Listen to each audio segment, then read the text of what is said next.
Hello and welcome to Super Switch Headz, the premier Nintendo podcast on all of the internet. My name is Patrick Knisley. My name is Matthew Stoner. My name is David Howe, and boy, oh boy, ladies and gentlemen, we have ourselves a very special guest returning to the show. We got the wonderful Robert Segovia, ladies and gentlemen. Hi, How's it going, everybody. Robert? It's going great. Thanks for having me. Great. That's right, Robert. We're having you on to talk about the phenomenon of not finishing games. Many video gamers, many of us who play games, you abandon a game for a lot of different reasons. And sometimes people feel guilt about that and this strange pull to want to go back and finish games that maybe they shouldn't. We're going to dig into that and the psychology behind that a little bit and our own personal experiences of dealing with that. But we're also going to talk about a lot of news. There's been a lot of continued discussions about a Nintendo Direct, including more alleged, leaks and release dates and that kind of stuff we'll get into. There's been a new poster for the Mario movie. We'll talk about that. Vouchers are back. Get hype. Buy some vouchers. And we're going to talk about some live service game stuff, kind of a follow-up to our brief discussion on that last week. Before we get into any of that, how's everybody doing? We had Arborgeddon. Yeah. Many of us didn't have power. Did y'all lose power? I did not lose power. Did you? No, I did not. But we had plenty of tree branches almost want to destroy our house. So we got lucky, but it was close. I didn't lose power either. I'm lucky, but also we had tree branches try to destroy our house. So it's it was like 175,000 people without power, right? Like at the peak. It was, and I think some people still don't have power. Yeah. And they say they're not going to get it back until like Sunday. Right. Which is fucking insane. Real quickly to explain to anybody who's not in the area, so there was a gigantic winter storm that happened here. Thank you, climate change. Everybody wake up. So this kind of weather is not common here. And as a result, all of the trees maybe not prepared for this winter. We've had a lot of little false springs. So they get so frozen, tree branches break. That can happen anywhere, right? But it caused a lot of power outages here. The infrastructure here is not able to handle this kind of cold, so people can't go drive, that sort of thing. So yeah, it was like everything was closed for like the whole week, pretty much. We lost 2 days of work at my work. Yeah, because our whole office, our power was shut down and nobody could do anything. Wow. And then like my kid was out of school he went to school on Monday, but that was it. The rest of the week they canceled because of various difficulties for people to drive and power outages and stuff like that. And then driving around to the last few days, it's just like trees everywhere. It's terrible. It looks like Arborgeddon, like you said, man, every tree lost at least a few limbs. Yeah. Although I will say I did drive once when everything was still frozen. And while it was scary and there was debris everywhere, also seeing every single tree completely encapsulated in ice was like strangely beautiful. It was like, it was kind of like driving through the like Crystal Palace from Superman. You know what I mean? It was like very bizarre and kind of serene in a weird way because there's nobody on the roads. So it's like beautiful in a way, but it's also like fucked because we weren't prepared at all for it. And you'd think at this point we'd have a modicum of preparation for such an event. But I had the same thought. I was like looking at the ice on the trees and I'm like, this is beautiful, like unlivable, unattainable. It's like, it was beautiful. It was bizarre. Yeah. I think I heard that a lot of the trees broke because of the drought that we have. So they don't have enough water and then they get into the winter and then it's just like, oh yeah, not enough water. Yep. Break. Yeah. Anyway, this is Greg Abbott's fault. Let's go ahead and just blame it on Greg Abbott, right? I blame electric buses. I think that if we just stop burned more gas. I think if we burn more fuel, just put some coal buses. Has that people thought about? I think that's a great idea. I'd love to tear up the earth and stick it into the air.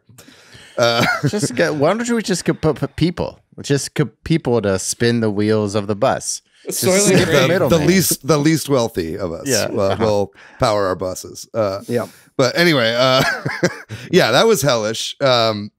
I did. I played some IRL games the other day. I played some tennis the other day because like as soon as it was frozen, it like popped back up to like 75 degrees again. And I took advantage of that, played a little bit of tenny. And I tell you what, my body is very sore right now. I also got my like second COVID booster like the day before I played tennis too. So I'm sore for many reasons right now. Man, I didn't know there was a new COVID booster. The only reason I knew is because I watched the Grammys last night, and they had many new booster commercials. Yeah, Martha Stewart sharpening a samurai sword. It's really fucking weird. I don't watch commercials, but it's really fucking weird. Commercials are weird. Yeah, I'm going to a Mist convention in June, and they require that you have the bivalent booster shot. Nice. So I was like, you know what? I probably needed to get that anyway. Been over a year since I got my last one. It's a good reminder for us all. Yep. I don't know if we didn't. I just feel like I have to say this. I'm really sick. This winter storm happened simultaneously. My family got sick. I very often am able to dodge. Like my kid will bring home something, and then sometimes my wife will then get sick, and then very rarely I will get it. But I think because we were all stuck here, I got it too. So they're pretty much over it. But it's a number. I'm really feeling it. Yeah. Well, you're trooper for doing this right now. This might be the most sick I've ever been doing the podcast. Yeah. I'm having a lot of fun. You still got a smile on your face. Jeez. See, my headcanon is that Patrick is on ketamine right now. And you guys can decide or not to go with that truth. The ketamine episode. Yeah. We kind of just did a thing because everybody was affected by this storm. Is there anything anybody else wants to share about their week before we move on? I was in the Chronicle last week, so yeah, I saw you were just in it. You were on the cover. I know. Yeah. With those lovely locks of yours. I know. People commented on my hair. This is why I don't cut it, because then people compliment it, and then I go, okay. What a great week, because you were on the cover of the Austin Chronicle, and your theater was also featured on a T-shirt on Poker Face. Oh yeah. That was weird.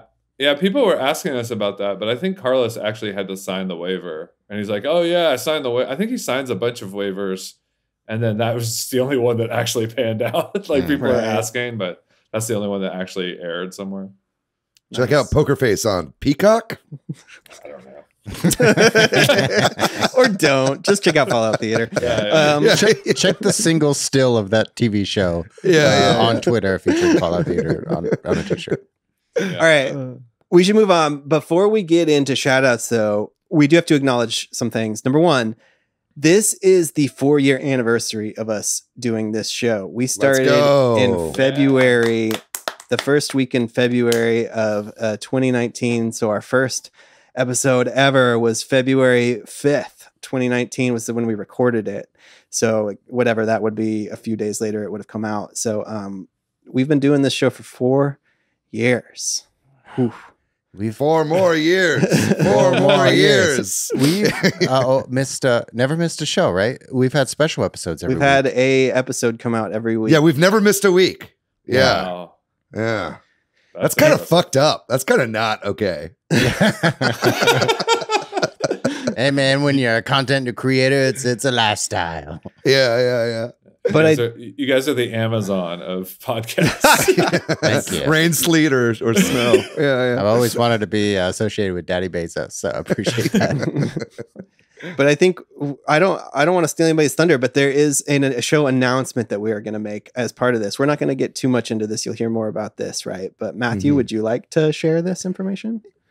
Yeah, sure. Yeah, I think with any kind of project, there's always kind of change, and so part of that change is I'm stepping down as a host as in Super Switch Headz, and kind of doing more and focusing on more background work, kickstarting our Patreon, getting that done, kind of focusing on other areas of my life.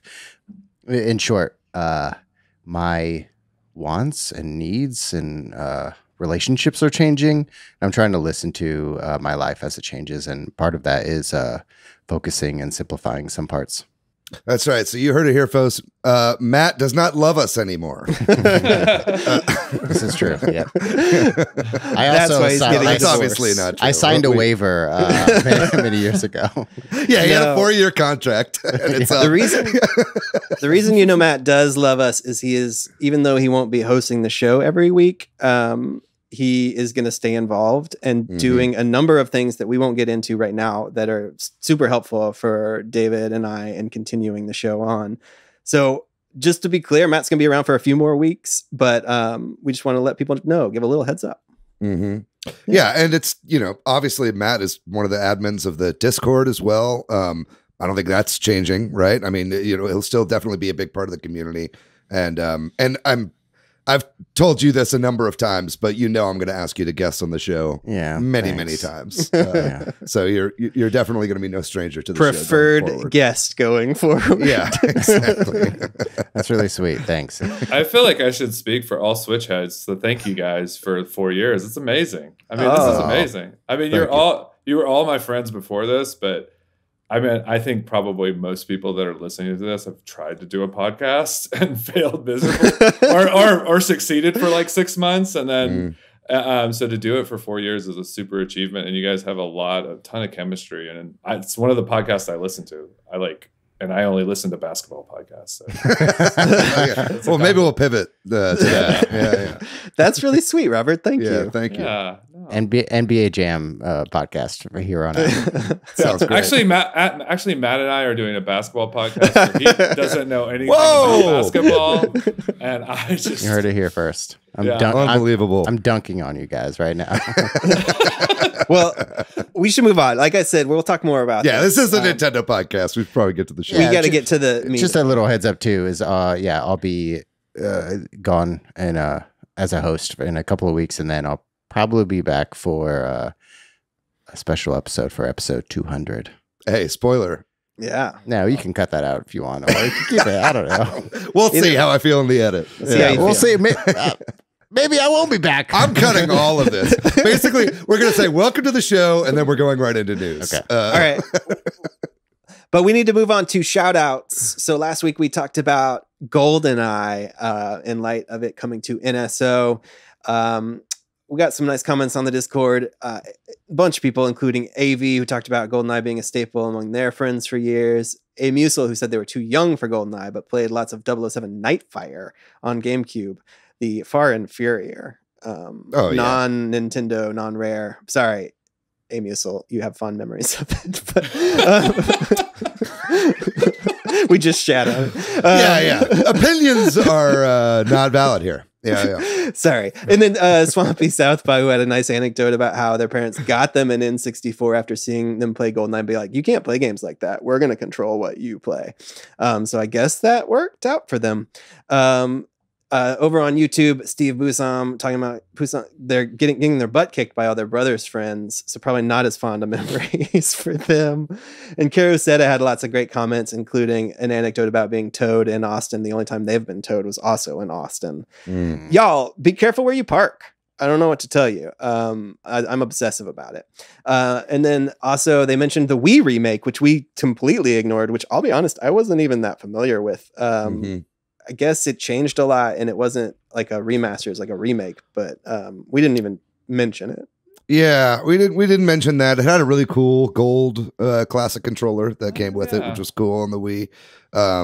Something else we didn't mention that I only realized after we recorded is that something else that's fucked up about the online play or the multiplayer in general in this is that basically you can invert your controls between normal or inverted controls, but you can only do that for everyone in a swath. So if you're like, I'm somebody who plays inverted and nobody else I know plays inverted. So if I wanted to play online with you guys, we would either all have to be inverted or not inverted. Yeah. Just to say it's a fucked old relic of the N64 controls where everybody had to play inverted anyway. You know what I mean? So anyway, keep your eyes out if you're trying to play online with your friends. It's bullshit. Well, yes, we appreciate all those comments. There are actually plenty more too. So, but keep them coming. Maybe we'll shout you out next time if you send us a note. If you have anything, any responses to anything we talk about, and we appreciate it if you share the podcast online. And please remember to hop over to YouTube if you're not watching it there, and like and subscribe on YouTube. And we'll talk about the news for the week. So we'll just open up with sort of a general discussion about February Nintendo Direct. A lot of rumors and I don't know what the word is. People guessing maybe is the word. Guessing that there will be a Direct. It's Monday, Monday, February 6th right now that we're recording this. And a lot of people have been saying it's coming this week. It's the evening. It did not get announced today. So if it is happening this week, they're announcing it on Tuesday or Wednesday. You've probably already seen it by the time by the time this comes out. Yeah. But what do y'all think? Any opinions, thoughts? Is this just the rumor mill? People are going to be like, if it doesn't happen this week, they'll be like, oh, it must have been delayed to the following week, and we'll just keep hearing that? Or do you think there's any truth to this? You think, well, people listening will know. I mean, there's so much smoke. There's been the Walmart leak of Advance Wars that may or may not have some validity about signage coming in for Advance Wars and all that kind of stuff. Nintendo, if you look at a chart of all the past years, they've had, a February Direct every single year except for like 2013 or something like that. So it's like, I definitely would expect it. For me, I'm curious as to what this is going to look like. Especially with the news that Nintendo's not going to be at E3 this year, right? Does that mean we're going to get more out of this Direct? So much so that they wouldn't have anything to necessarily show in June? Or does this mean, we'll get announcements for the whole rest of the year in this February Direct? I'm curious what it's going to look like, or maybe it'll just be like a Tears of the Kingdom Direct, like I think it could go any number of ways, but I do think we're going to get one this week for sure. I would think that like you can do I feel like there has to be two bullets usually in a Direct, and you can do one of those bullets as Tears of the Kingdom, but there's got to be something else. There's got to be like something else that's going to get at least a group of Nintendo fans excited, and I'm just like curious about what that would be. So it feels like Tears of the Kingdom plus one punch, two punch sort of thing. Yeah. Mm-hmm. I think the connection with E3 is interesting. Maybe David, you're implying this is like with Nintendo pulling out of E3, maybe the reason is there's not enough content. They have nothing outside of like Tears of the Kingdom. That's one of the rumors. Yeah. To really build up a big media presence at E3. If I can't think of anything else that they might be able to push. That I don't know. I think it's interesting. Yeah, I didn't have much to say there other than what are they doing? To respond to some of that real quickly, I don't just think just because they're not at E3 doesn't mean they couldn't do a Direct around the same time. Sure. So I don't know that means one thing or the other there.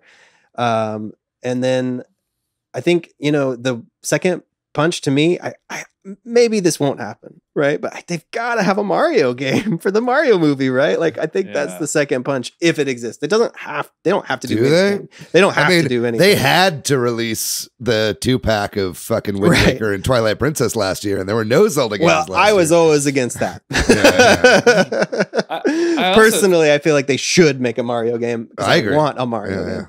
But they have enough Mario games that if like they're trying to convert new people, they could be like, here they are. But that's my hope. Robert, you were going to say something. I was just going to say, if it's a punch and a soft slap, it could just be DLC Palooza, because they've put out a bunch of games, and they could just hit us with a Fire Emblem DLC. They could hit us with a Splatoon, like more on Splatoon 3. Xenoblade. There you go. Yeah. And while we're talking about this, there's been a sort of a Greek retailer that listed Pikmin 4 release date. And this is bizarre if this is true, for a reason that I want to discuss with y'all. If Pikmin 4 gets dated in this Direct, right, there's a Greek retailer that's listed it as May 23rd, I think, which is just insane and doesn't make any sense. And I'm dismissing that as either complete, just random placeholder date they put this on, because Tears of the Kingdom, the new Zelda game is coming out May 12th. I can't imagine a world in which Nintendo would release two of their bigger first party games within 2 weeks of each other. I mean, they've done that kind of in the past where it's been like they've had releases like decently close together, but like we know nothing about the rest of the year, and right now it doesn't seem like there's going to be that many big releases this year. So that would be insane, right? Like, because everybody will still be playing Tears of the Kingdom by the time that comes out. They make Pikmin shot in the face. It's already got a big hill to climb to get, you know, new people to play it, but you're not going to have that if there's a bigger game that came out 2 weeks ahead. And so I hope that's not true, unless it means delays or something. Matthew, you're going to say something? Yeah, I mean, even if, let's say, Pikmin does come out in late May, I wonder how this all connects to the voucher program, which we'll talk about a little bit later. But what was the last time we saw the voucher program in North America? Like 2019, 2018, 2019 or something? Something like that, yeah. Yeah, it's been a little while. And that, I remember it got announced during the Mario Maker 2 Direct. And so Astral Chain, you know, 3 houses were released. And so usually it's to encourage, because it's a feature of Nintendo Switch Online to use vouchers.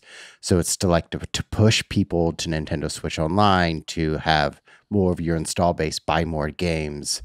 What I'm trying to say is a big red yarn conspiracy is that maybe this is the plan. Get people to spend money on vouchers and then use some of those vouchers on Pikmin 4 and Tears of the Kingdom. Potentially, yeah.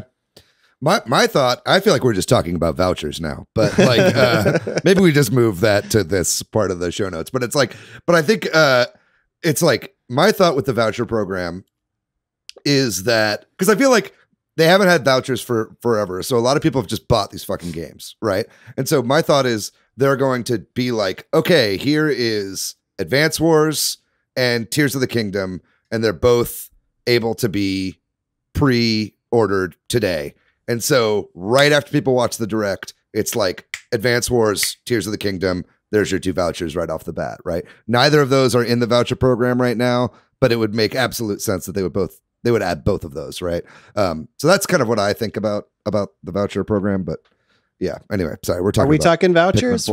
Should we just talk vouchers? Yeah, we can now? just transition to vouchers. We're just talking vouchers now. We're moving vouchers up. So, so we should just mention real quickly, the voucher program is a deal where if you're a Nintendo Switch Online subscriber, you can pay $100 to get $120 worth of games, right? So 2 big first-party Nintendo games that are $60 each, you get $20 off. You have to buy the vouchers in advance. They currently only state that they exist for, you know, existing games, that they say they're going to add new games. Like David said, it's pretty much a lock that they will probably add the big ones. The vouchers are valid for a year, I think, from the date you buy them, something like that. So, you know, Robert, I think, is very skeptical of this program. I mean, it's like you did a great explanation. Like, Jesus Christ, Nintendo. Like, what vouchers? I tried to explain this to Monica, and I felt like I was explaining like the Dead Sea Scrolls. And like, it's like, just put your games on sale, Nintendo. Like, what, is it so hard to pick 2 premium games for 1 quarter and say, or a month, and say, these are the 2 on sale for this month, these are the 2 on sale for next month? You'll make more money. Like, do we have to have a weird ass voucher program? Like, if people saw that online, like, it's sort of just like when you see somebody like say like, we're gonna use a toothpick now, and like it's like dental floss is readily available to everyone. And so I just don't. I mean, I probably will use it. I'm dissing it right now. I probably will use it at some point. Yeah, save $20. Yeah. Yeah, but I understand. I just don't see how this is like the uninitiated person who's like trying to get online is like, why would this, like, what are you talking about? I agree. I don't. I think it's for nerds like us. Nerds talking heads on a podcast of where we're already you know, the best customers of any company is your existing ones, how you can get more money out of them, and this is just a way to keep us in the system to buy these games and also save $20. Right. Yeah, and it's the same thing as any kind of sale where it's like, but instead of like you're guaranteed to spend $60, now you're guaranteed to give them $100, where maybe you would have only bought one of those games, but since you're having a perceived savings and stuff, it's like now they have like a guaranteed amount of money from you that they wouldn't have had otherwise necessarily. Yes. And like, let's be honest about when they're doing this, right? It's right before the end of their financial year. Yes. And they, to Matt's point and to David's point, like, people like us are going to buy them. And I have bought all of these first party games that I was going to buy already. So I am buying them and not redeeming them, right? And I'm just giving them money that is just sitting there, right? It's like theoretical value. Right. Yeah, and yeah, so yeah. like this is going to boost their digital sales numbers right before the end of their fiscal year. And they're not going to have to necessarily even deliver units for it. Mhm. I think it's worth noting too, something we haven't brought up is that the voucher system has continued without stopping in most other regions. I think in Europe, the voucher system it never stopped. It's just been ongoing. I think even in Asia, it's still been going as well. So I think, they're kind of using us as a bit of a test market, or maybe they just saw that sales were good enough for first party games in North America. But then maybe, for me, my tinfoil hat is like, they want to get Advance Wars out and they're really worried that people aren't going to get it. And they're going to be like, oh, well, clearly they're going to pre-order Tears of the Kingdom and they need another game to do. And they already have all the other ones. They're going to do Advance Wars. And that'll be That's guaranteed sales interesting. for You're that saying That like makes sense. Advance Wars is like the third option. If like Tears of the Kingdom and like maybe like the Kirby Deluxe that comes out in April and then that'll Advance probably have Wars. one. Yeah. I think that's But it's like those are the games that currently, as of the time of this recording, are not available for pre-order yet, right? So as soon as those pop up, people are going to be like, "Oh, perfect! I can get them at a discount or whatever." Right? Yep. It's a trick, everyone. You didn't want to buy Advance Wars anyways. Yeah. Well, we'll see. Well, we should move on. Nintendo won a lawsuit, or we should say that rather I believe a judge tossed out a lawsuit. One of the many, I think there are many of these Joy-Con drift lawsuits. There was a class action one in the US. Apparently this happened back in November, but news outlets are just reporting it now, that one of the ones where they were suing on behalf of children has been thrown out. We get into the why. The why is because parents, children. because children don't really own it. And the lawsuit was arguing that the children don't have to go to arbitration because they're too young. Anyway, I said I wasn't going to do it and I did it. Another win for Nintendo in the courts there. Yeah, Back in my day, all our controls drift, so you children get the hell out of here. yeah. You should see my Nintendo 64 joysticks.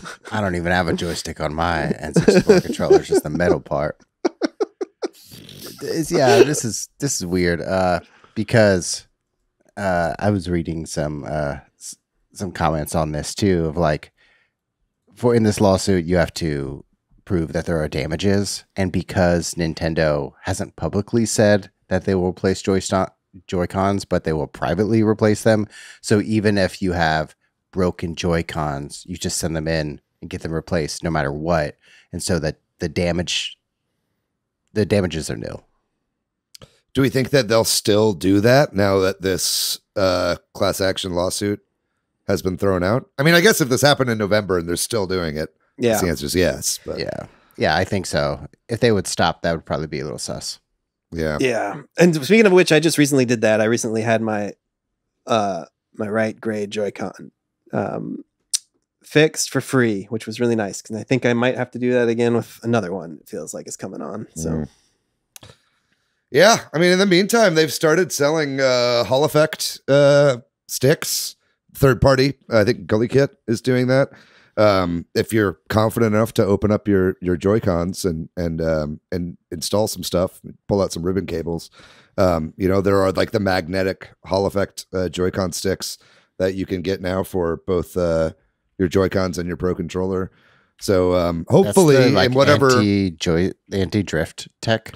Yeah, it's basically the short version of it is most joysticks have friction that sense where the actual thing is going. There's like pieces that are rubbing together. Basically, Hall Effect Joy-Cons or Hall Effect sticks which a lot of controllers use, especially third-party ones, use magnets instead. So nothing is actually rubbing together. So they should theoretically never drift. Now, that being said, anytime you're moving anything around, I mean, your stick is rubbing on the side of the circle that the stick lives in, right? So it's like everything will eventually one day break down and die.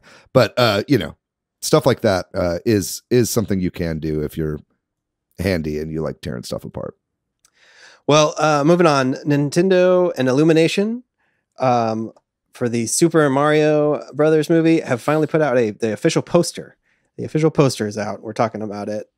What we have to talk about, in my opinion, on this poster, and then if y'all have any other comments, is this winged Koopa Troopa. What? So like the poster has, Mario and Luigi, Bowser, Donkey Kong, Princess Peach, Toad. And then it also has this winged Koopa that's wearing like a blue helmet and like a blue armor. He has a blue shell. Yeah. And then like there's a bunch of winged Koopas flying out, like the flying monkeys from the Wizard of Oz or something.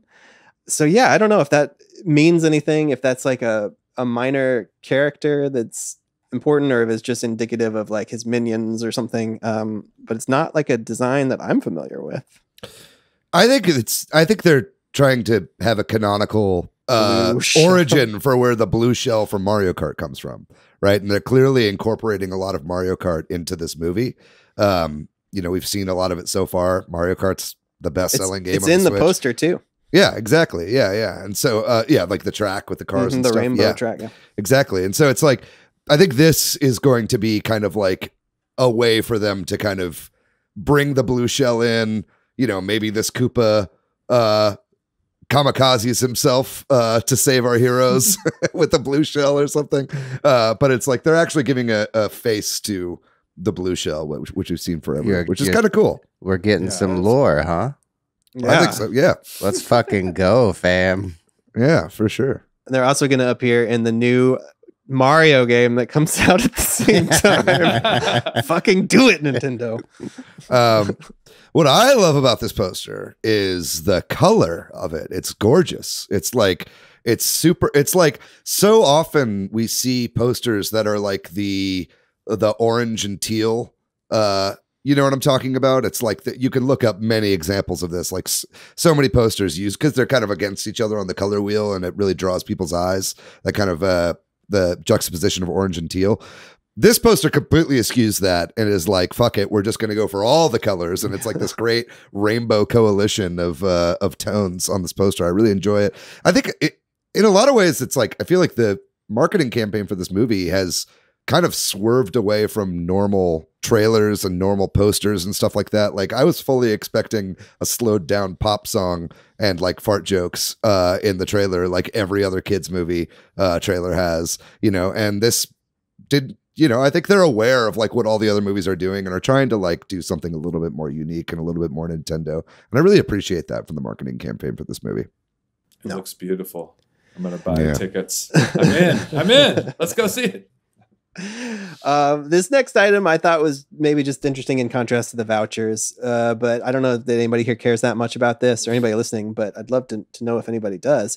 PlayStation 5 has PS Plus Collection is being removed in May. I don't pretend to understand PlayStation's tiers of subscriptions and all that stuff. I don't currently subscribe and I don't know what this means, but I guess these were games that were available to people as part of that, right? That are no longer. Yeah, it's not the premium service for PlayStation, but it's like what you have to have to save your games, which I own it just for that purpose, so it saves on the cloud. And right. I've never downloaded those games because it's like they're not. When you compare it to Game Pass or something like that, or even Nintendo Switch Online, the variety is not very exciting. Yeah. Well, it's just this specifically, the PlayStation Plus collection was like a number of games. Because like, how it's like every month PlayStation Plus gives you like, there's obviously the higher tiers, which are more like Game Pass, right? They have a consistent collection of games. But then there were always ones that were like Xbox Live Games with Gold, where you would claim them every month. And then as long as you kept subscribing to the platform, And if you claimed them during that month, you'd keep them forever.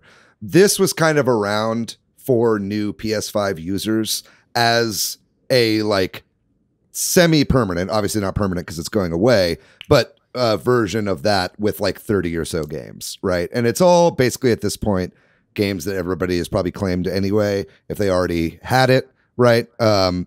You know, and this was more like, I almost think about this more as like the like when the 3DS came out, it was really overpriced and they dropped the price. But before they did that, for people who bought it at full price, they gave a bunch of like Game Boy Advance games and NES games as part of the ambassador program. This to me feels more like, hey, you bought a PS5 in like the early years when it was hard to get one and you probably had to fucking pay scalper prices for it. So here's like a bunch of games for you to fill out your PS5 collection because there aren't that many games out because the launch lineup was pretty slim, right? Now there are more and more games coming out to PS5 all the time. It's a lot easier to get them. So I think they're taking away this collection, which I think was inevitable. I don't think it was ever meant to last forever. But it was a nice perk for the first like couple of years of the system's life. Well, our last bit of news here is something to give us a chance to talk a little bit more about something that I think people were interested in. We kind of touched on last week, which is live service games and how a lot of them have been failing or are shutting down. In particular, over the past week, a few have been announced to be closing. Knockout City, which is like a sports game. I don't really know a lot about it, though I've heard it's good. It's on Switch. Is announced that it's going to be shutting down in June. And then another game called Iron Galaxy, hat tip to the Huge for sharing this on our Discord, is also shutting down very soon, I think this month, which is only 6 months after it launched.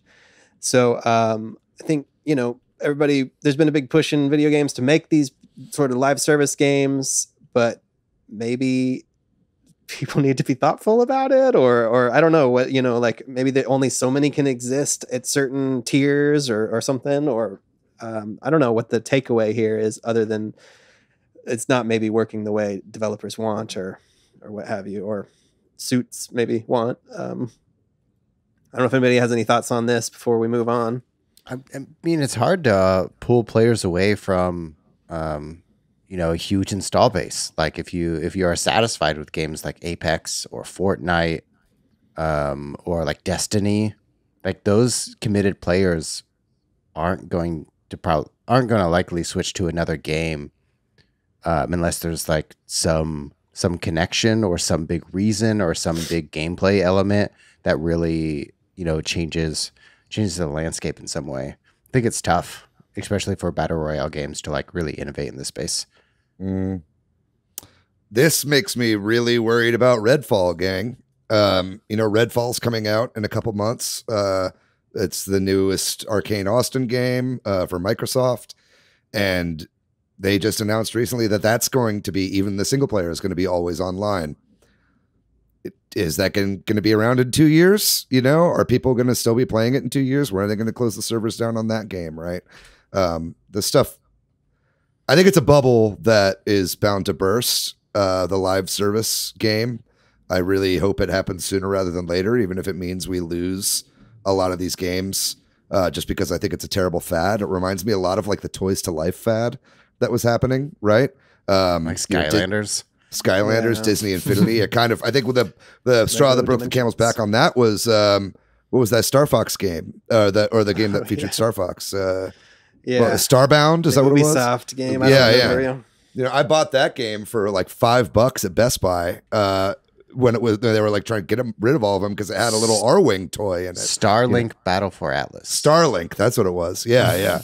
you know, that's, you know, that was a fad that passed, you know, and obviously they were trying to all cash in on like the newest thing. And it's like, I don't know. I think this is really disrespectful to developers that are very talented and put years and years of their lives into games only for them to be closed down 6 months later.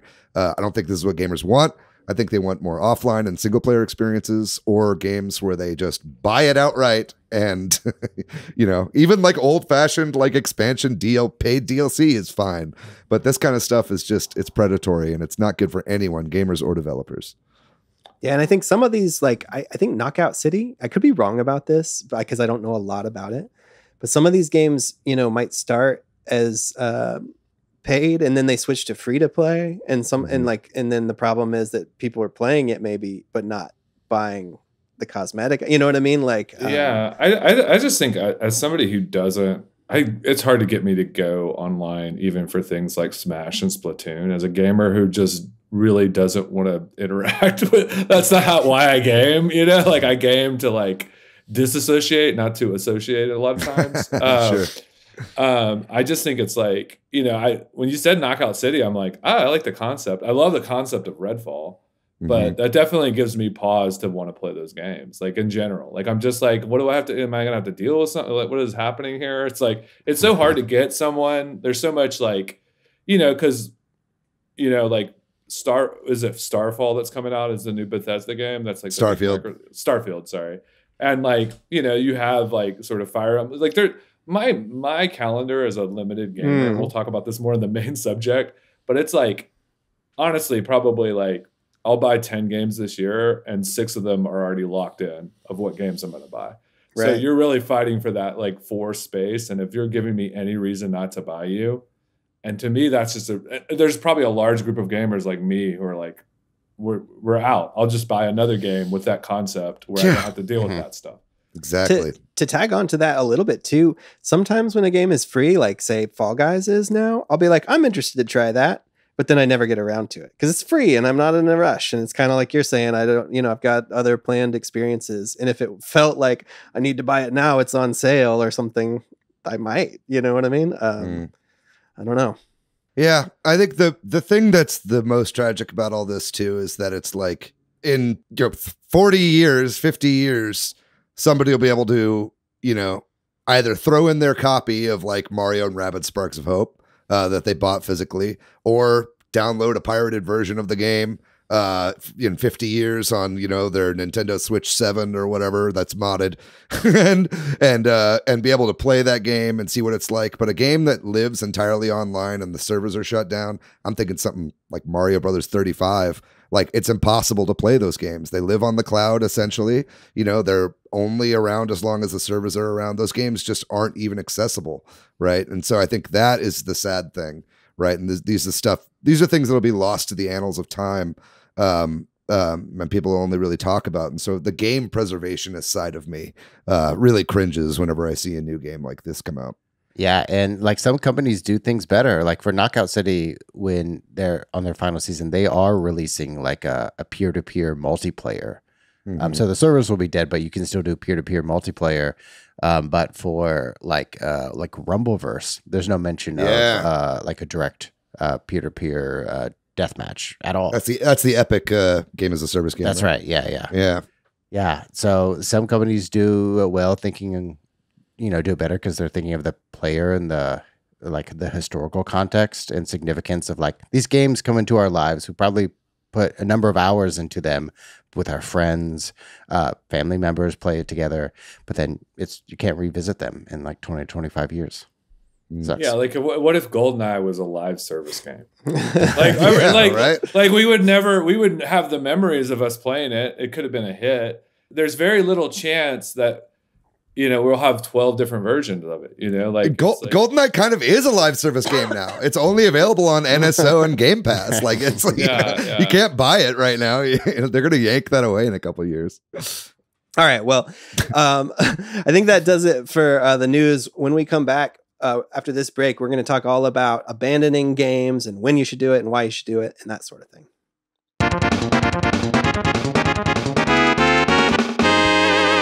We are back, and this week we are talking about when you quit a game or when you leave a game and coming back to it and the feelings surrounding that. I know not everybody feels this way, but I know a lot of people have this sort of itch when they've abandoned a game to this sort of thing in the back of their mind about, I got to go back and finish that game. There's that sort of, I don't know, what do you call that feeling where you need to finish things you started? Shame. It is a shameful feeling. It's FOMO. It's like the same. It's like the same thing. But yeah. A lot of people finish games that they just hate, right? Because they like really have to see things to completion, right? Yes, that's me, dude. That's you. Yes, it's only relatively recently, within the past couple of years, have I been able to like be okay with quitting a game. The best metaphor I can use for this is it's not a game, it's a TV show. It's Heroes. You ever watch Heroes? Yeah. No. I mean, no, Yeah. but I am I mean, aware. Yeah. Heroes season 1, fantastic television. But I finished all of that shit, and it's terrible television. I feel the same way about Weeds. Weeds was great at the beginning, and then I just stuck with that show for years because they had this weird loop on Weeds where it'd be like the first 2 minutes of an episode would be wrapping up whatever cliffhanger they left the last episode on, and then like it would be like 20 minutes of just absolute horse shit, like nothing happening, the stupidest thing you've ever seen. And then it would end with a cliffhanger that really made you want to go to the next episode. And it got me every single time.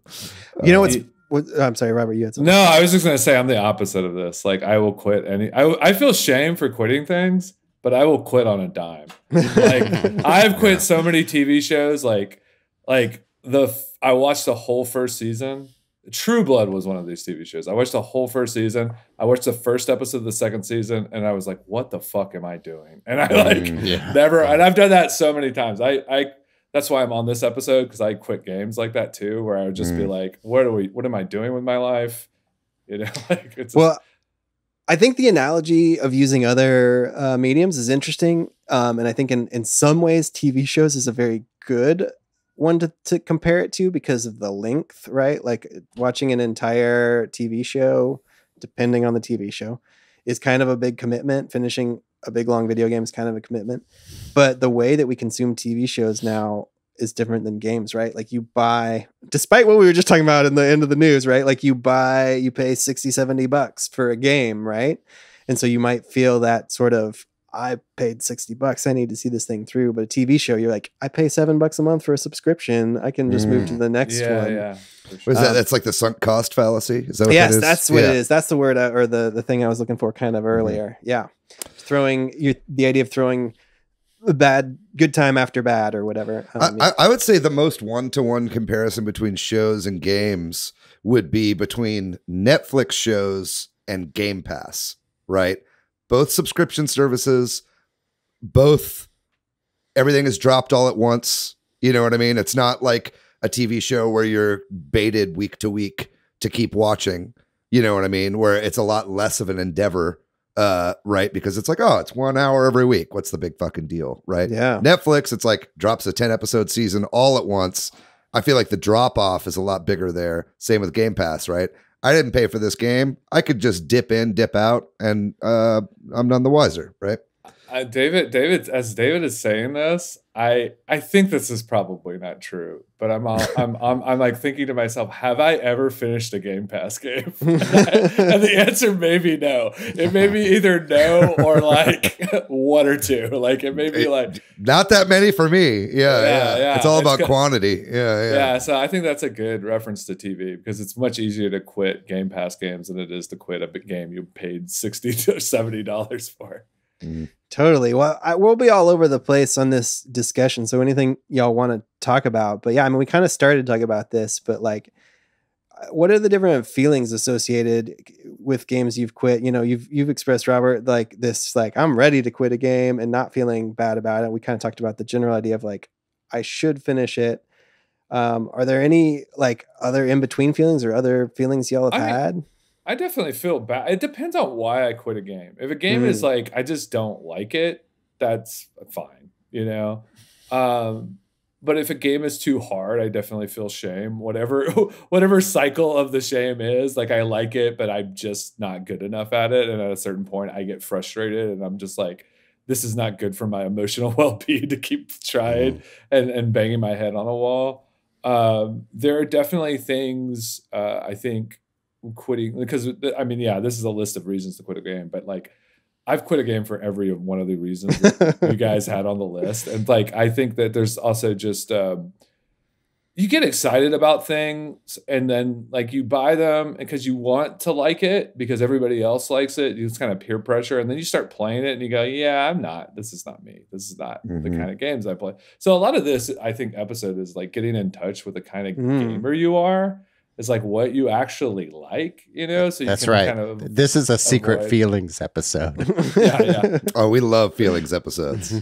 I think that's true. Like I was just thinking, you know, the game that has been itching at me to go back and finish it is 2018 God of War. Like I started it at this point, Same, brother. maybe like 2 years ago, maybe a year and a half ago.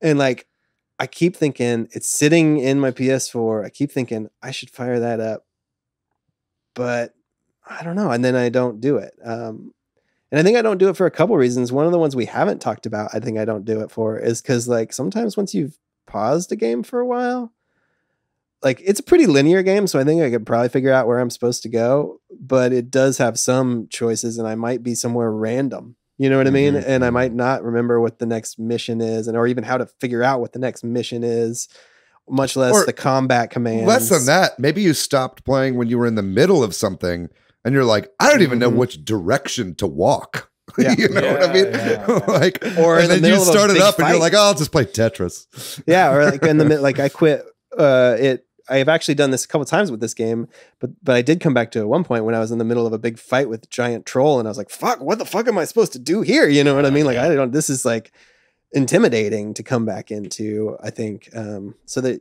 you might forget or it might be hard, and I think this is a note that I would love more games to have is like revisitable tutorials.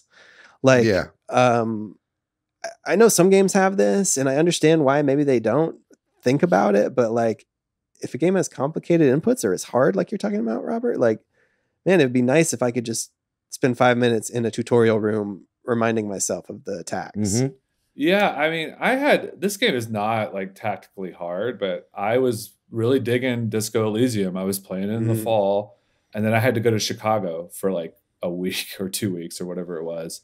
And then I like came back and I was like, I am just not here anymore. Like wherever I was when I was playing this game. So I actually, when you were saying that, Patrick, I was like, you know, we have replays for so many things. It kind of would be cool if you could just like, if you didn't play a game for like a week, the game would be like, would you like to replay your last 10 minutes? And it just showed you a video of you playing. Yeah. Because I think that like there's a lot of that disconnect. You could just be like, oh, okay, I kind of get what's happening. I know which direction I was moving. Yeah. It's like, Well, I know what choices I was going to make and that sort of thing. Yeah. Let's bring it back to TV. Previously on, Yeah. right? Yeah, you know, yeah. every TV show starts with a recap of the last like, you know, episode or whatever crucial information you're going to need to know before you watch this episode, right? It's always like kind of cherry picked. I think I might be wrong about this, but I think Dragon Quest 11 does that. When you play that game, I haven't played that game, but I think that's something I heard is that like when you pick it back up, like you have the option to like show at the very least the story beats that happened up to where you're going, right? I know I'm playing through Chained Echoes right now, and there are a couple reasons why I've put that game down. I'm planning on coming back to it. Part of that is accountability, right? Which is a good reason to keep playing games with the JRPG club like we're playing right now. But it's like in that game, I was like, I put it down for like a couple weeks, picked it back up. I didn't know who anybody fucking was. It dropped like the names of all these different cities and nations and people and princes and princesses. And I was like, I don't fucking remember any of this shit. I kind of started picking it back up a little bit, but still I'm like a little lost as to like exactly where Farnsport is and like whatever, like, you know what I mean? So stuff like that, little like, you know, I don't want to have to like go to the Wikipedia and like only read far enough on the synopsis where I'm not going to spoil myself. You know what I mean? To get caught back up on a game. Yeah, or watch like a YouTube video of like someone else playing it to teach you how to play it so you can go back and play it. Yeah, something like that, right? But then you got to scroll and figure out where you were at anyway, and it's kind of difficult. And try not to spoil yourself on like some game unlockable or story element.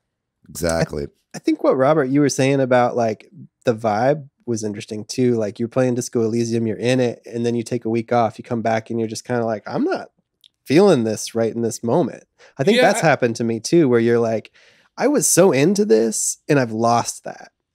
You know what I mean? Like, yeah, I think because I am so easy to quit games. And I think my favorite genres are turn-based games, turn-based strategy, real-time strategy, and simulation. And what do all those things have in common? You can pick it up at any point. Like a game like Civilization, like if you quit it, it's fine. You just start a new map and there you are. And then you just play Civilization again. And like I have a city skyline city that I can come back to any point and be like, oh, I don't really understand what the fuck I was doing, but I'm gonna build this subway system now. Who the hell cares? They can deal with that. You know, so I think it's like I do think that I have trouble with that. I have trouble with like platformers and like very story-driven games if I don't finish them in sort of the first, like, I mean, I had trouble. These are like three quick funny stories in a row.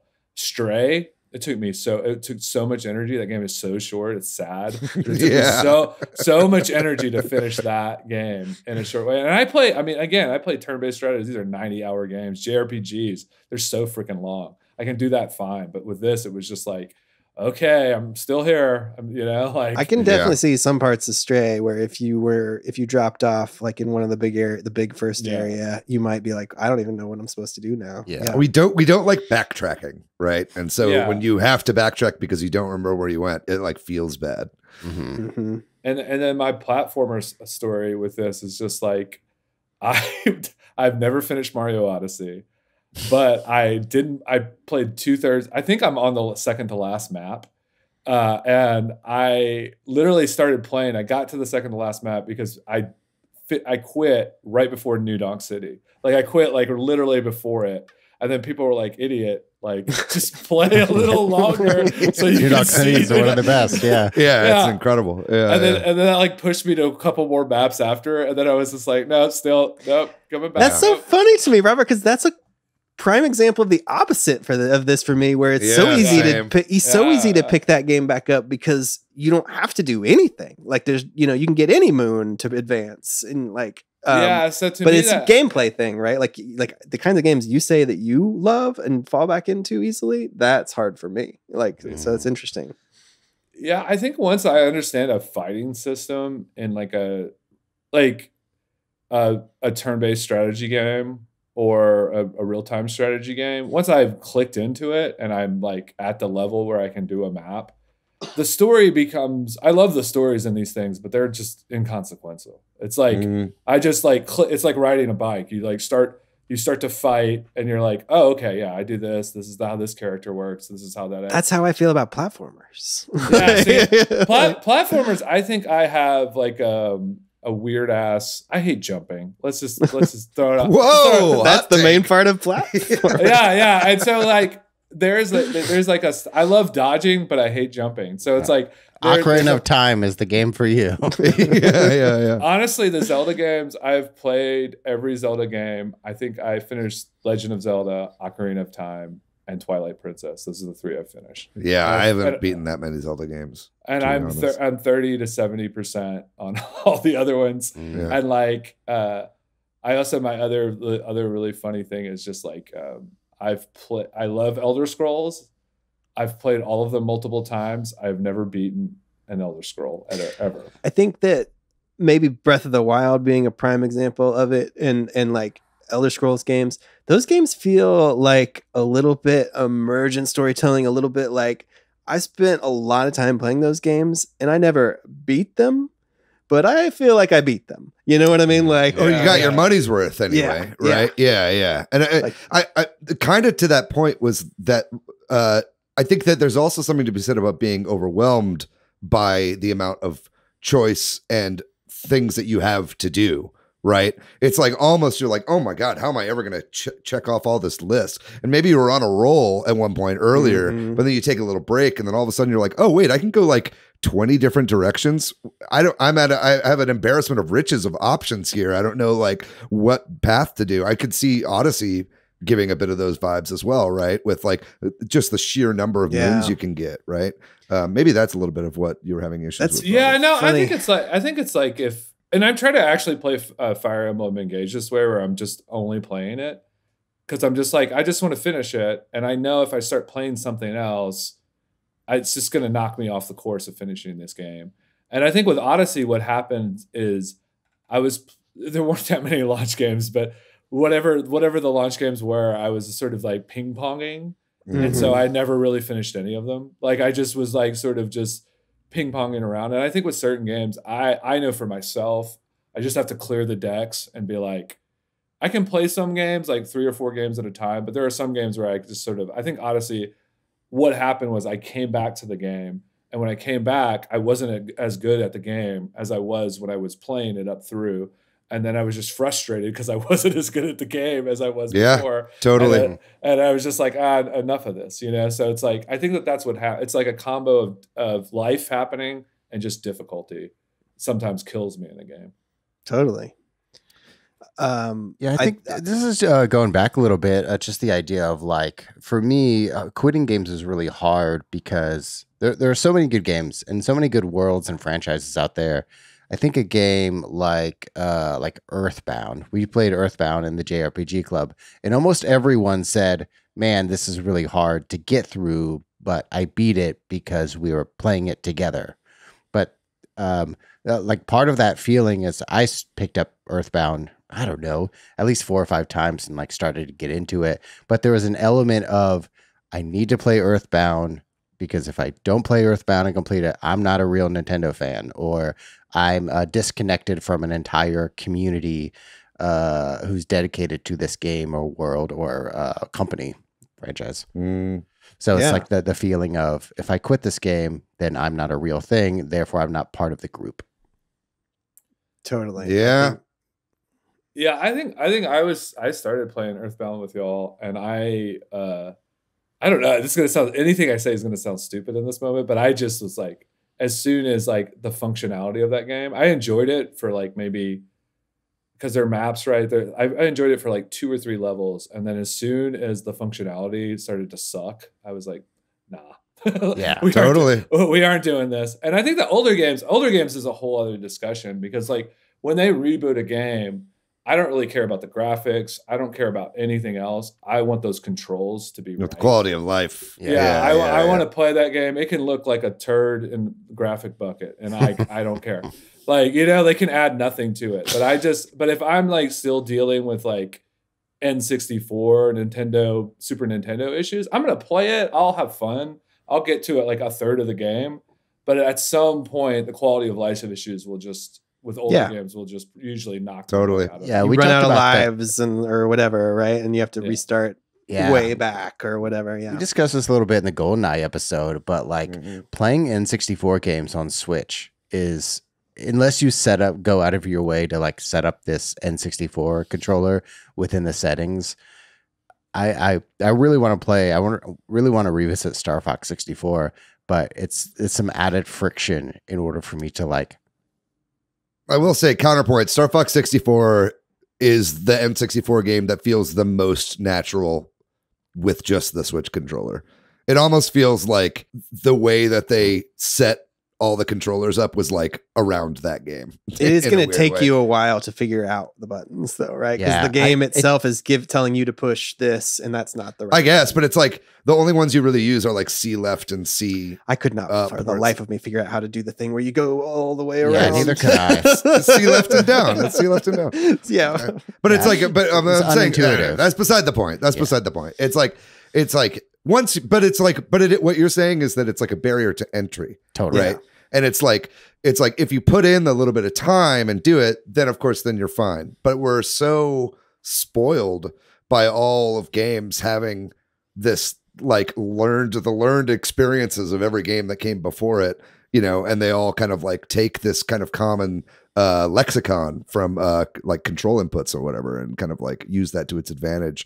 Old games don't have that when you revisit them. Right. You can't go into the menu and look at remap the controls quickly or something. Yeah. And what's so funny about this is that all these things apply for everyone to certain games, but we've all pushed through this stuff too and finished games. So it's like we've played games that we love, that the controls suck, that the story is dense, that the difficulty level is ridiculous, and for whatever reason, other things in the game just made us go, you know what? Fuck it. I'm like going to push through this, and I love this game. And then you become the person explaining it to someone else. Like, why the hell would I ever play that? Like, or I mean, that's like, I'm a big fan of The Expanse. That's one of my favorite shows, but I have to tell people when they watch that show, I'm like, dude, just push through the first 4 or 5 episodes. It's going to be a tough grind at the beginning, but it gets good. But it's a hard sell, man. People have limited time, and there's a million fucking things to watch and play. It's like if I had to put there's probably 2 reasons that I bounce off of games really quickly. I unapologetically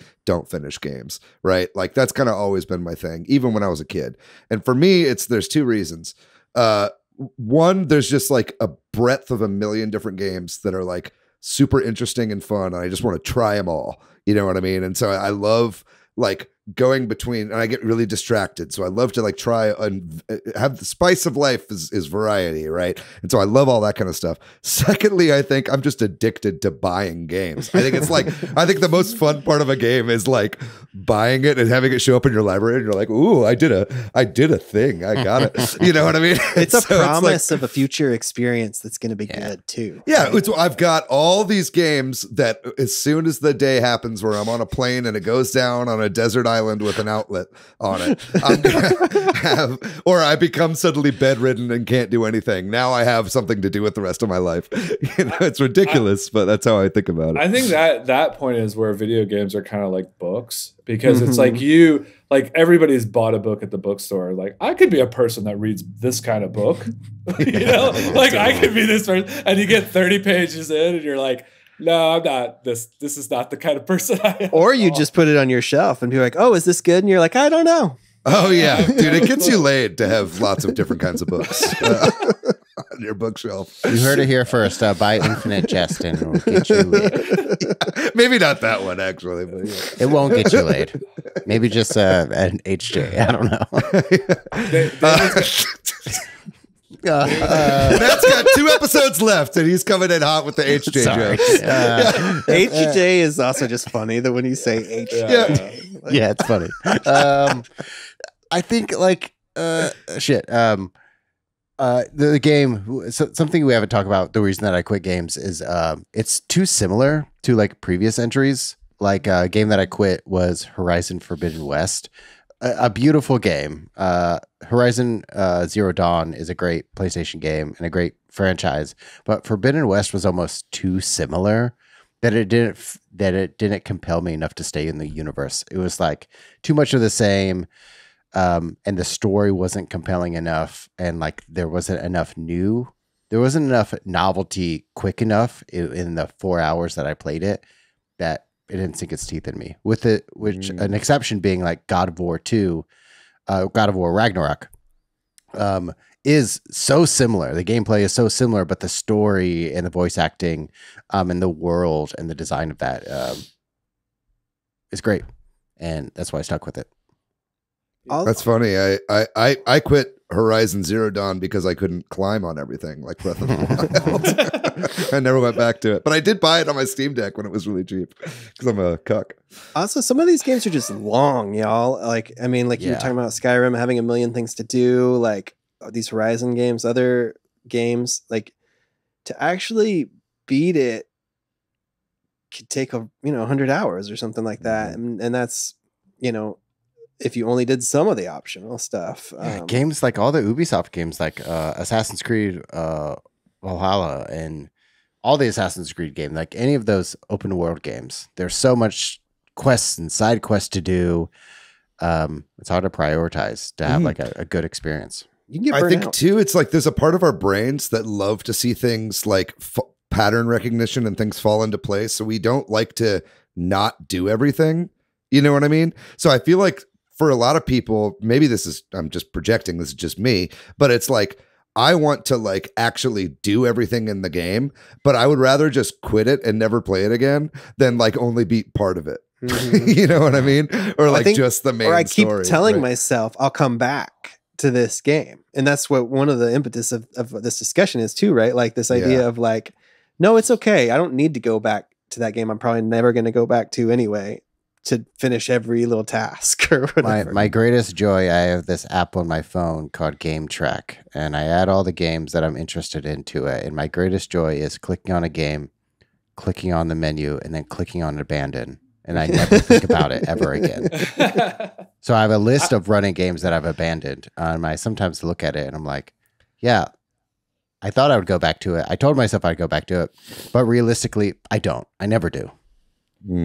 I will say with open world games, which is probably like third or like fourth or third on my genre list of favorite genres. But like, I will say that most of them I finish, you can only be one character. Like in Witcher 3, you can only be Geralt. Or in the Zelda games, you can only be Link. And it's like, if it's, I love Skyrim, I love Morrowind, I love those games, but I am never finishing those games because in the middle, I'm going to be like, I want to be a dwarf wish I had now. been, I wish I had played as a barbarian. I want to, like, I mean, like, it's just like, you at some point are just like, I can create any person I want. I'm not going to play with this dweeb anymore for another 60 hours, you know? Like, well, that's part of the experience too, right? It's like I got my archery skills way up. Now I want to see what a build is with all the magic. I want to do a Khajiit run and fucking, exactly. Yeah. So like open world is totally like, if it's one, like I finished the first 2 Metal Gear games when David was going through them. I was like, man, I played like all the other ones 30 to 70% classic. And like, I was like excited about that. And I feel like I could do it just because it's one character, just because I can't, there's not a lot of like, oh, you get to be, pink Metal Gear with, like there's no like, but I mean, those games are very replayable too. I mean, it's like you could start and then halfway through be like, oh man, I wish I'd done a pacifist run and like gone back and tried not to kill everybody. Right. Like, I don't feel any shame of like the Skyrim runs or the Oblivion or the Morrowind runs I made because I got a full game's worth. I just didn't finish like Patrick was saying earlier. Like I felt like I finished the game. It's fine. Yeah. I just want to say that I think it's funny that we spent like 7 to 8 minutes earlier, like shitting on live service games. But the one games that are like designed to not have this problem are those games, right? It's like we were talking about all these single player games that we hold in such high regard that we're just like, oh man, I restart it and then I don't know what to fucking do. Like live service games completely take away that friction. Like that's the whole point of them, right? Is to where you can pick them up and play them at any point and have pretty much the same experience, or at least you're always chasing that dragon of the first experience or whatever, right? But it's like, I think it's funny that it's like, but those almost feel like cheaper in a way, right? It's like even though it's easier to go back to, maybe it's like we're actually like gluttons for punishment and we want to like have to like work for it or something. Like I'm trying to like break down some of the psychology of that. Yeah, right? but do those games ever end? I play them so little that I don't even know. Well, it's something like that's maybe the point, right? It's the thing where I'll be like, oh man, I can't play a 50-hour long JRPG. And then within a few months of Splatoon coming out, I've put in 3 times that amount on Splatoon. And you'd be like, well, if I played it a little more in small chunks somehow, but those games are hard to play. Like roguelikes, that's a big reason why I like roguelikes. I feel like live service games, roguelikes, stuff that's like emergent gameplay like that, like those are like the arcade games of the present, right? It's like, those are games that you pop in, pop out, you play just for leisure, you know what I mean? And it's not like it doesn't end. It just feels like a fun thing you can do while you're doing something else almost, you know what I mean? And so it's like, I think that's probably why a lot of those games have become so successful, is because we all have lower attention spans. We all have less time. We're all competing for time. So something you can dip in and dip out of, it makes you feel less bad when you abandon it because there's no end to it anyway. Yeah. Mm-hmm. Kind of breaking down some of the psychology, I think, of these live service games, of like some of these novelty experiences feel like manufactured. That reminds me of like the idea of like web design, of like dark pattern web design, where we're all Domino's heads. When it asks you to add something else, you make an order and it's like, would you like something else with that? Would you like cheese sticks? Yeah, you got your upsell. And then down in the bottom right-hand corner is no, in the smallest font ever, no, continue to check out. Like that's a dark pattern where it's trying to like sell you something that's really big, but the next step is really, really small. Some of these live experiences are like that, is like where they put something really large in your face, which is spend money here, spend time here, but joining rematch. Yeah, exactly. Totally. Yeah. Really quick. But like joining a group with your friends is like sometimes so complicated to do in some instances. And so the patterns are swapped based on like to make money. I think the old school versions of this are sports games and fighting games, right? Because you get that experience and you get to cycle through it, and and in fighting games, what's the big kicker? If I fight more, I will get to fight with more people. They'll give me somebody with another costume, and they'll have slightly different moves, and I'll pull out his brain in this way, and that'll be fun.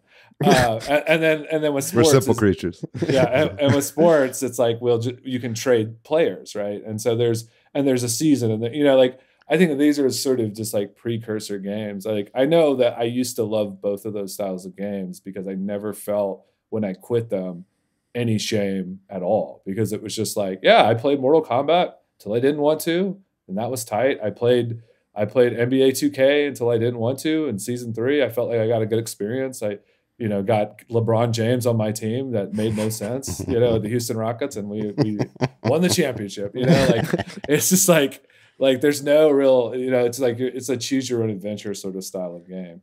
Well, that brings me to something I wanted to make sure we talk about, and that is hitting a difficulty spike. And then in particular, occasionally there has been instances in my life where that difficulty spike is the final boss in a game. And then you're like, nope, done. Which I think is hilarious. Like I think Ocarina of Time, I got to the final boss, right? And then I went to college. Like I was like, this is too hard, or I didn't even really I got there. I was like, okay, take a break. You know what I mean? And then 2 years later, I was like, I'm actually going to go back and beat that final boss. And it took me hours because I didn't know any of the moves or whatever. But there have been other instances where I didn't go back.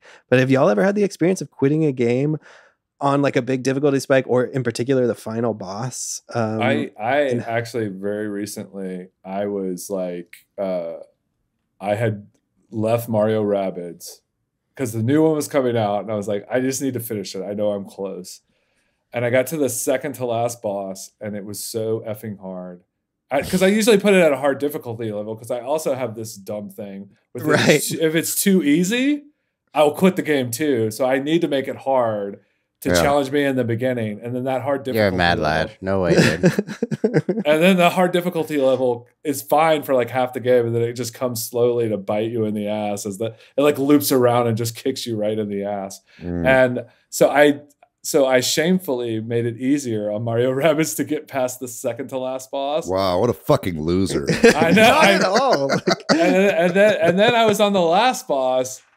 And there was just something about fighting him on that easy difficulty level. I was like, I just couldn't do it. Just stop playing Mario Rabbids. I was like, nope. But the crazy thing is, you could, and it's totally fine. No one else would know. It is fine. I mean, it's even okay if people know. Like, that too. But I've definitely had that. I'm sure there's other times I don't even remember now. I know Ocarina is definitely one of those that. At the end, it was hard as hell when I was a kid trying to beat that game. I almost did that with Metroid Dread. I was getting so frustrated by the last boss in Metroid Dread. I was just dying over and over and over again. But I also have like something in my brain to where like I just like get off on failing a bunch and getting incrementally better.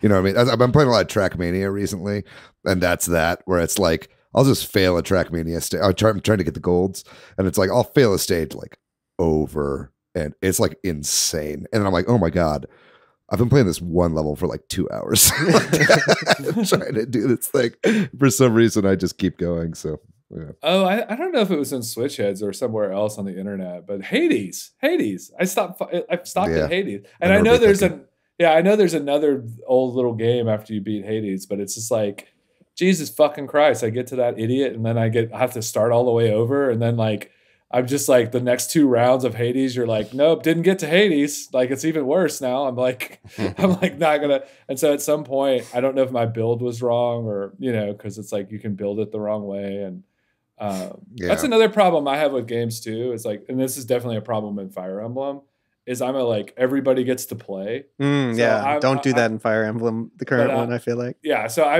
I know that's a problem for me. So I have to like, literally in my head go like 5 of these characters I'm never going to use. I call it loadout anxiety, right? Yeah. Like in an RPG or something, like it's like, oh, am I equipping the right shit? Like, am I using the right party member? Like, you know what I mean? I just get like overwhelmed. These are imaginary characters, and in Fire Emblem Engage, I love this game. So what I'm about to say is with all the love in the world. poorly written Yes. imaginary characters. And I still am like, oh man, I can't believe I'm not using Vandy anymore. He seems sad. He's just over there with his Vandy shit, and maybe I should use him. You know, like I have that feeling in games. I don't know what that is. The empathy for the imaginary, like. Oh, I think that's the whole basis of games like Stardew Valley. Yeah.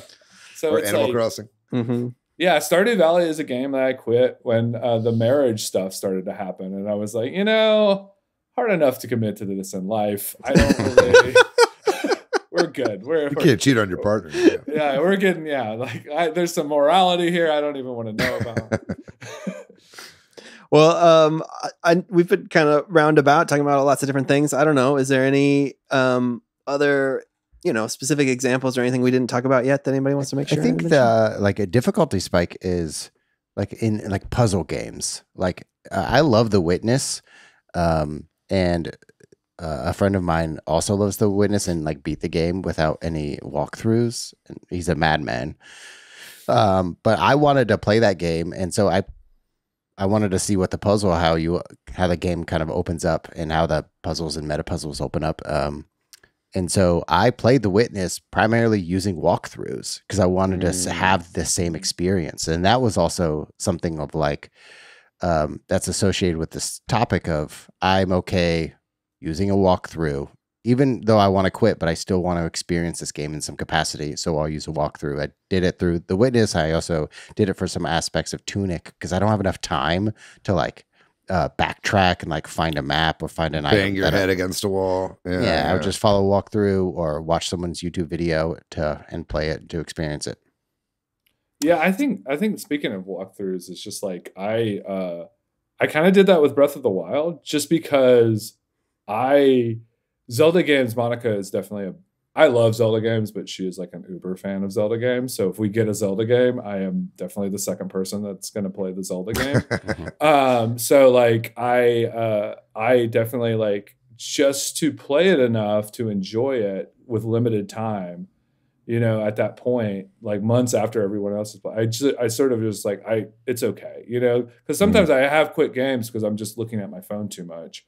Because it's just hard, like puzzle games, especially. I'm just like, like, there's a balance there. Yeah, there's a balance. So, like, I think Matt's point of just giving yourself to it sometimes, just being like, look, I want to experience this. It's okay. I'll give myself a pass here. No shame in this game experience because I just want to experience this game. Yeah, no shame in walkthroughs too, man. Guides and walkthroughs, just go for it, man. It's all good. If it's fun, then it's fun. I think there is that balance point where where you're using a walkthrough, and at some point it's kind of like what you're saying.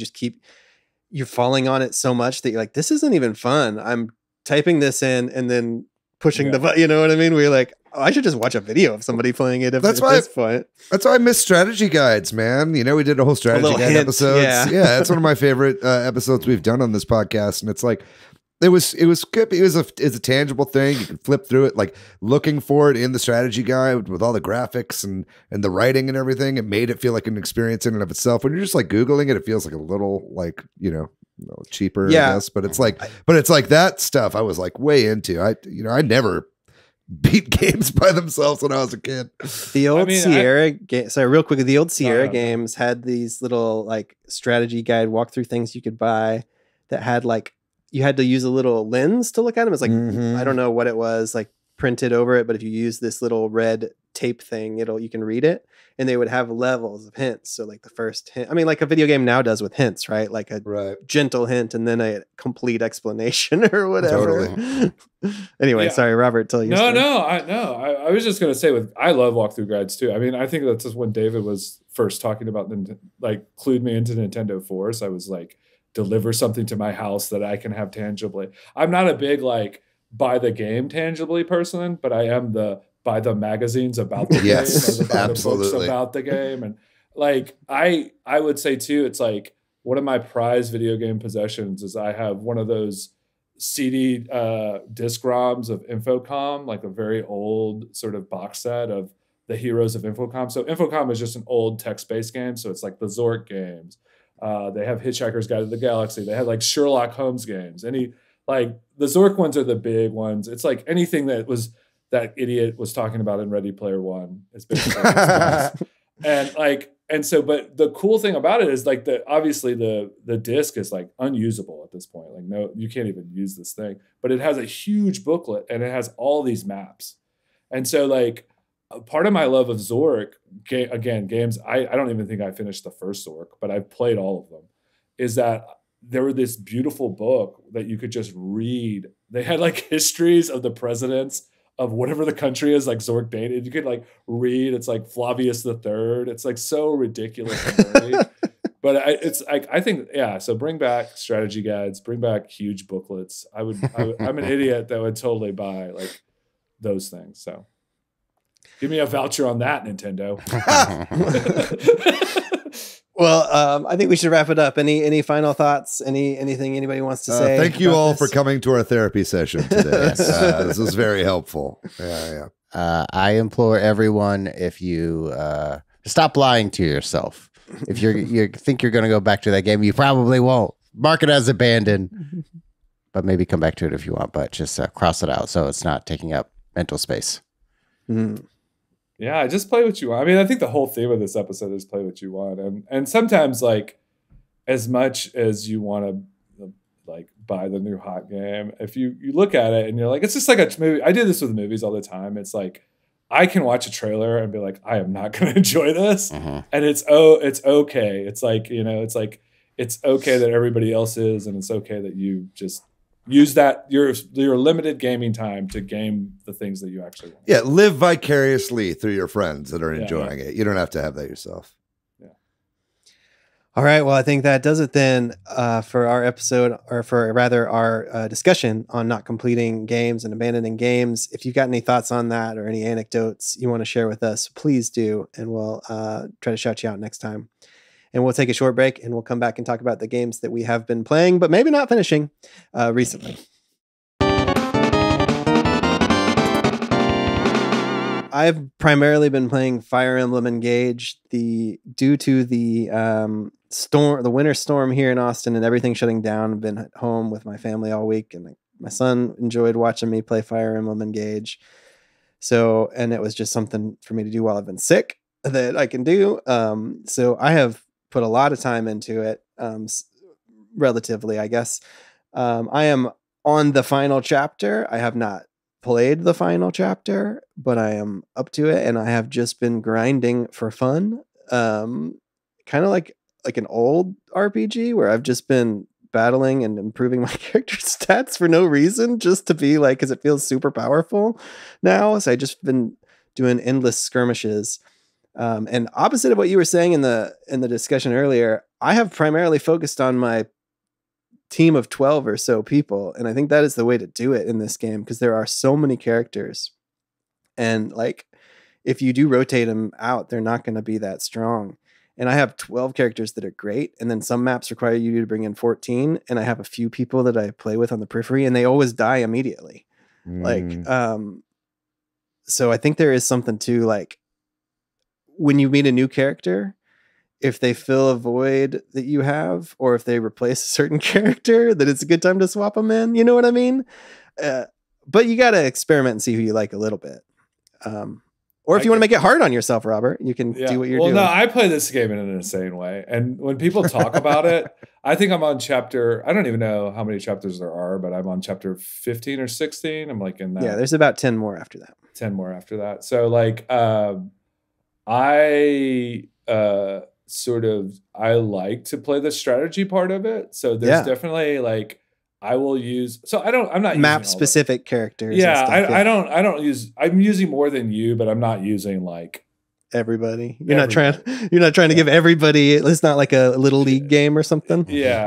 And I think I don't know if Patrick, you have more, but real quickly, I'm really enjoying it. And the thing I want to mention, and I've been doing some of this with you, Robert, is the relays have been a ton of fun. Like I don't know if this has been in any other Fire Emblem game, or I don't like the trials, the tower thing. Yeah, so there are different trials in the tower, but one of them is called Relay Trials, and it's basically like you go to a map, and whoever starts it gets to bring in, I think it's 5 characters, like their Alir, their main character, and then supporting, and then they do a couple of turns, and then another person joins and brings in a couple of characters, and can control everybody for a couple turns, and then another person comes in, and you have to beat it within 5 people coming in. And it's really bite-sized. It's really interesting to watch because you watch a replay of the other people playing. It's really interesting to see who people bring in and what they've done to them because it's different than what you have. And so I don't know. It's been a really fun thing, and I'm kind of addicted to that mode as well.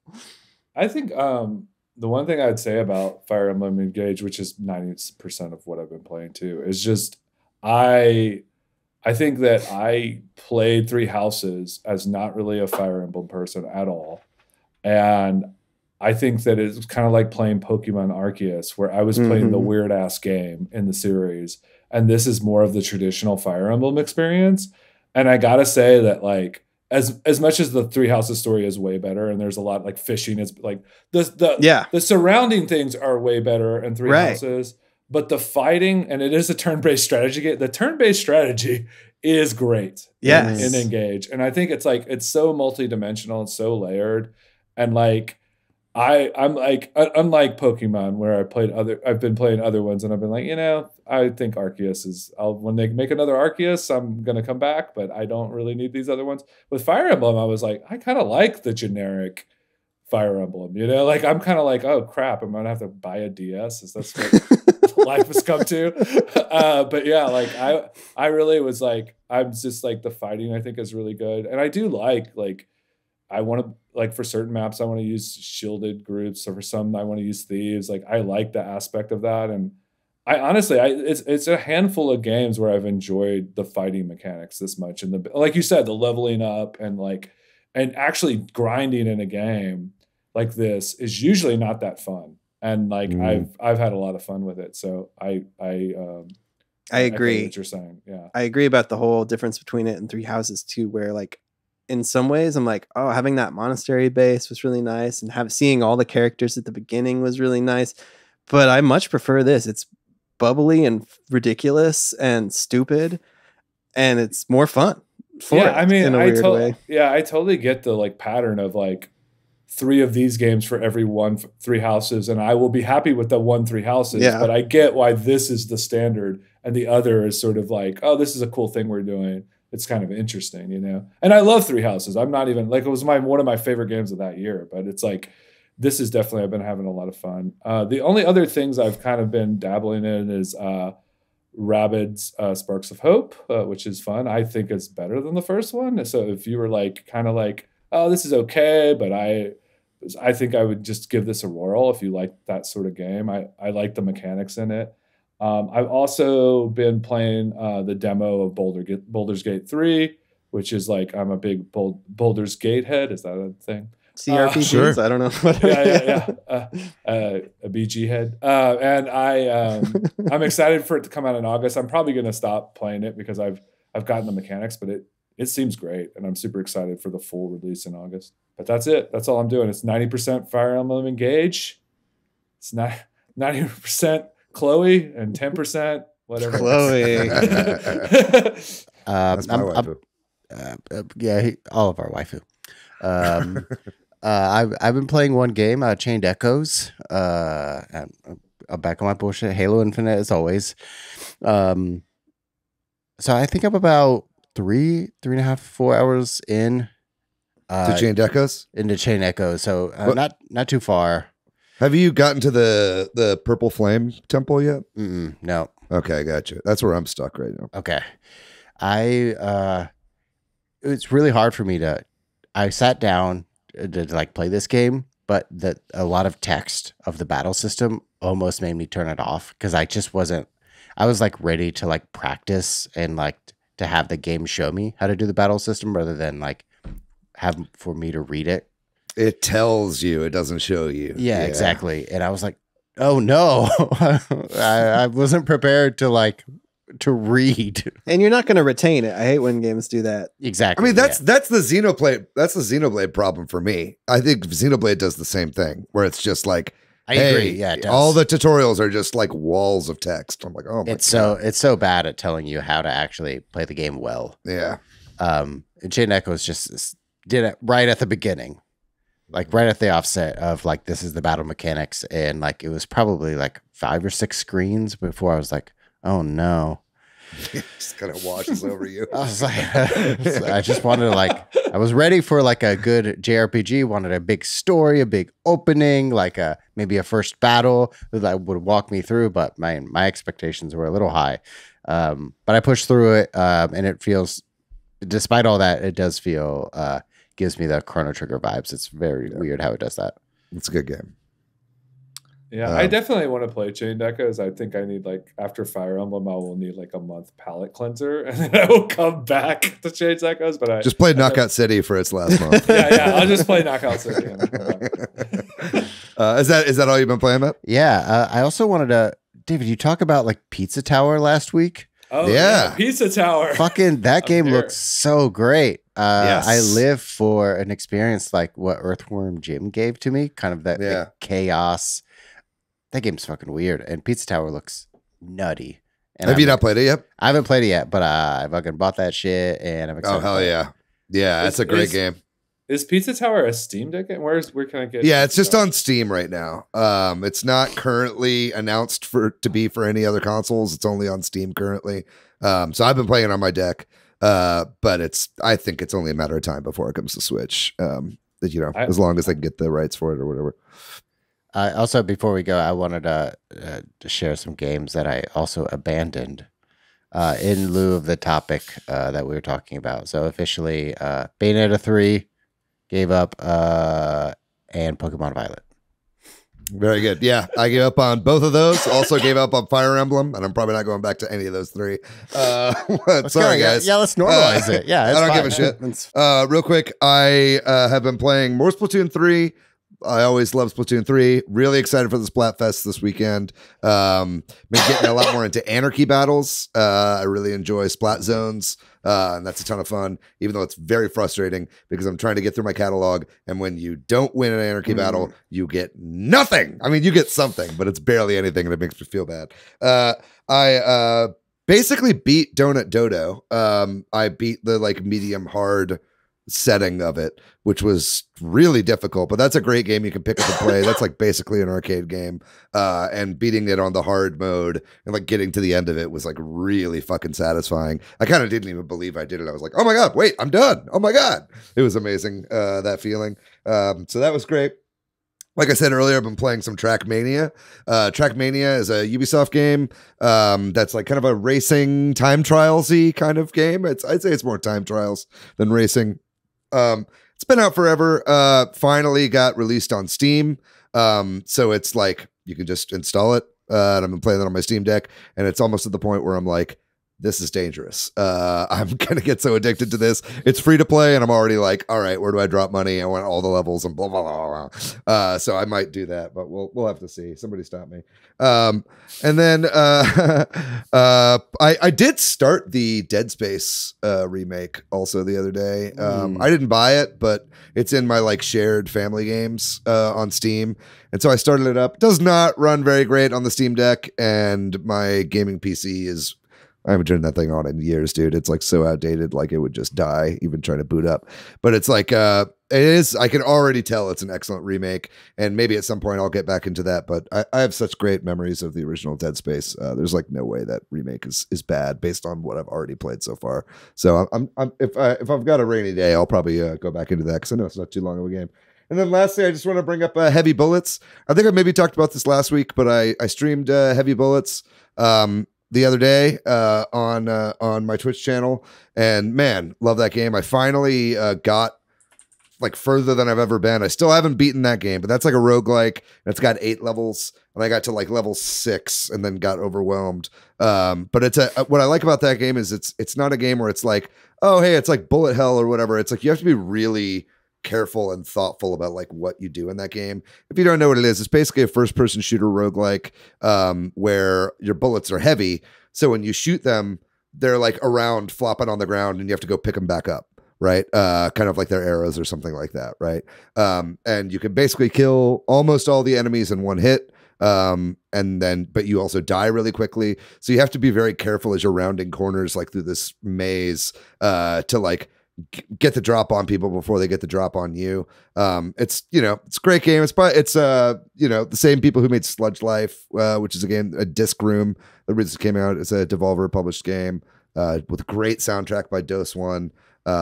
That's a really great game, and it's perfect on the Steam Deck for like pick up and play sessions. But then you get into a run and you're like, oh my god, it's been an hour. Like, when am I gonna fucking die? But yeah, I had a great time playing that on stream recently as well. So that's what I've been playing recently. I'll tell you what, I'm interested in Hogwarts Legacy, but I'm also like, is it worth playing that game? I'm like, oh, are we ever going to talk about that game on the show? Probably not. I almost put it in our news notes to discuss, but man, it just seems like people are very strongly opinionated. Yeah, and I get it. I don't know the answer. I tell you this, that's not a game that's worth streaming. I feel like a lot of people are going to be playing that game in private. Yeah. It's like I like the Easter egg of us talking about Hogwarts Legacy at the very end. If you listen this long, we believe that trans rights are human rights. Oh yeah, like yeah.